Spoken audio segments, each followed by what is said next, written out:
the Director-General of the National Sports Commission, Bukola Olopade, recently said that Nigeria must accept the Super Falcons' failure to qualify for the World Cup, insisting that the country cannot be defined by football alone. Olopade admitted that he was disappointed, but stressed that setbacks are part of the sport, pointing to Italy's previous World Cup absences, their failure to qualify for 3 straight World Cups, despite the fact that they are 4-time champions, and that Nigeria should just pretty much draw an analogy from that and not stress or beat themselves about too much about the fact that your Super Eagles didn't qualify for 2 FIFA World Cups, your Falcons didn't qualify. But let's listen to Olopade, who was speaking. Of course, I am disappointed. But you see, look, listen, it is sports. You win some, you lose some. Who says it has to be our right to always be at the World Cup? Italy has won the World Cup 4 times. They've not been to the World Cup 3 times. In fact, 12-year-old children in Italy, I've never seen Italy in the World Cup. So, all of you just calm down. The Olympics are around the corner. I'm sure with the discussions going on between the NSC and the NFF, we have a meeting again on Monday to see how we can tweak the technical team of the Falcons. We've done that with the under-23s that will play for men. Eric Chile has been picked to coach the team. This is because we are desirous of ensuring that we qualified football for the Olympics. But again, if you are wallowing in the sadness of Super Falcon qualifying, bask in the euphoria of the joy of watching a fencing event that is world class. And that's interesting. While you were shaking Should I your go head? first? Yeah, please do. It's such an unfortunate comment, honestly.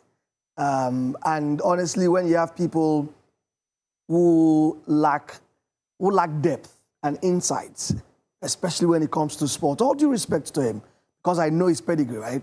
But I mean, his comments there, they lack depth. Why? Because why can you tell us to just move on? No. And quote Italy. Italy have won the World Cup about 4 times or so. So basically, I say that if they are allowed not to qualify, they can afford not to qualify. It is, exactly. That, and even in not qualifying, did you see the reforms that they made just real quick? Malago came on, FIGC cleaned house. They even tried to get Pep Guardiola or Carlo Ancelotti to come. It didn't work, yeah? You could see that they made steps. They made concrete steps to be able to resuscitate their football. But here, someone is telling us that Nigerians, we have to move on, and you know the annoying part. We are basking in the euphoria of Commonwealth fencing. I find that really, really not certain. Okay, so before you continue, let's just take some of the... There were lots of people who are reacting to this take because it was up on News Central's Twitter page earlier today. It says that if we are a great nation, should we tolerate failure? That was from Elenio El-Hajj, and this was from Polanski. He says, Oluwao basically was calling on God because he felt that this was, obviously didn't agree with this. He says, when will the ambassadors of failure resign? And he's not happy with what he describes as what, Olopade's response. There was also a response from... Is that our own Bolanle there? Yes. She was saying, I don't know whether she's struggling to say something. But also from Chelsea, who says that I beg to disagree with you, Bukola Olopade. Toyin, you want to... Yeah. Basically, he's repeating what a certain former NFL president said a few years ago, that it's not our birthright to qualify for the FIFA. Yeah. I'm going to accept it. Ibrahim Galadima. Yeah. Well, to get the context, I want to believe that the context for which he's speaking is that football is not the only sport that we should think about as a yardstick for measuring whether we're making progress or not. That we should also look at other sports. Athletics. We Basketball. should look at Commonwealth fencing. No, other sports. I mean, Commonwealth fencing is just the example at this instance because this is where he is. And the fencing tournament is going on right there with him. So, but I think the context... Sorry, Toyin, before you... Earlier on the show, you said right here, sitting here not a few minutes ago, about how football is the biggest sport in the country, galvanizes more people than anyone. But first ever Olympic medal was won in football. No, was it? No, it was boxing. Gold medal. Gold medal. Choma. Football is the number 1 sport, no doubt about it. But football alone... we afford to treat it with such... No, we shouldn't. You don't get my context. My context is that football alone what he's saying is that football alone is not supposed to be the yardstick to measure our sports. So what should we should look at some other sports. We should look at boxing, we should look at basketball, we should look at athletics. We do well in boxing. We went to the Commonwealth Games and all our boxers were beating black and blue. And then look at fencing, for example. This is the first time Nigeria is hosting a fencing tournament. And I think we finished in pole position, 6th position or something. Fourth, with some medals to win by a young Nigerian, a teenager, I think. Yeah. You know, so maybe he's looking at the positive side of other sports and not necessarily basing everything around our sports on football alone. So yeah, I can understand.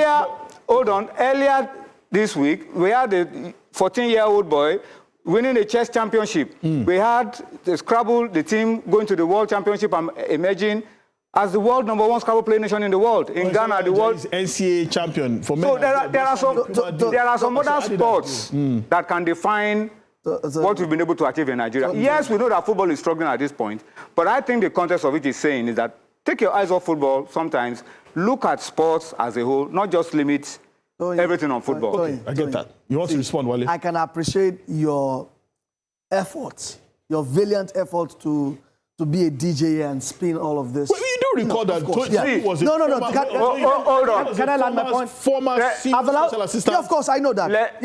But can I allow? Can you allow me to land my point? Let him speak. Yeah, I appreciate your efforts to spin this on a positive.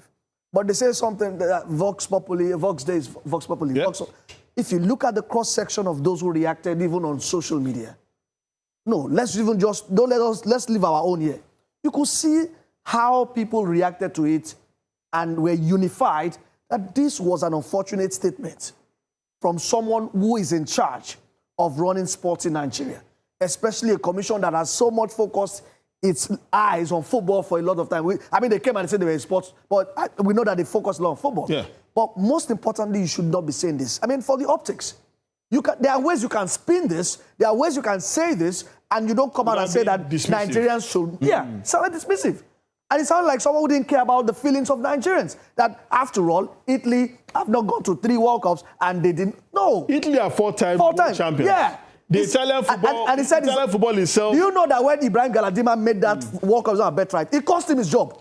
Italian football is way bigger than football that in Nigeria. Statement... Players are still being moving for millions of dollars. Oh, yeah. Players are still playing in the UEFA Champions League. Tony is well aware that statement, what it cost Galadima. He ruined his reputation when he said that World Cup was not our birthright. Okay. And here he's saying it, and we are trying to find a spin. Let's call a spade a spade. What he said was unfortunate, and someone in that position should not be spewing that. Okay. Honestly, let's just. But Tony obviously disagree. You want to, No. I'm not disputing the fact that we should have better. Way of explaining failures in football.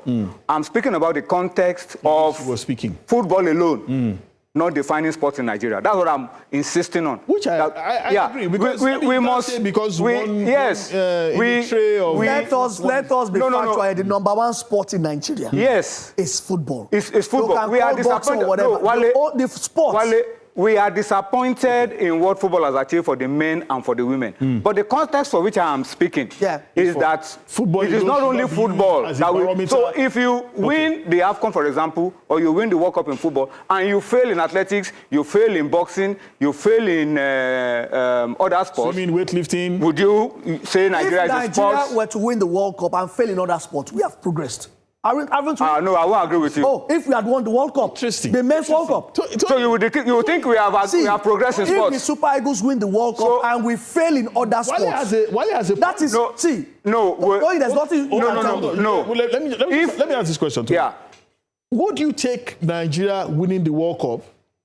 Of course. Or would you take even the women? Or would you take Nigeria winning 10 Olympic gold medals? Which one would you take? If Nigeria winning 10 Olympic gold medals. No. See, there's no argument about the quality of the World Cup. You have not answered the question. No. Let me put it in perspective. If Nigeria wins 20 gold medals at the Olympics. We just give it. I'm just giving you an example of excellence in sports. That Nigeria is not defined by football alone. If we go to the Olympics, football is 1 gold medal. True. If we go to the Olympics and you win 20 gold medals and football is not part of it, will you say Nigeria hasn't progressed?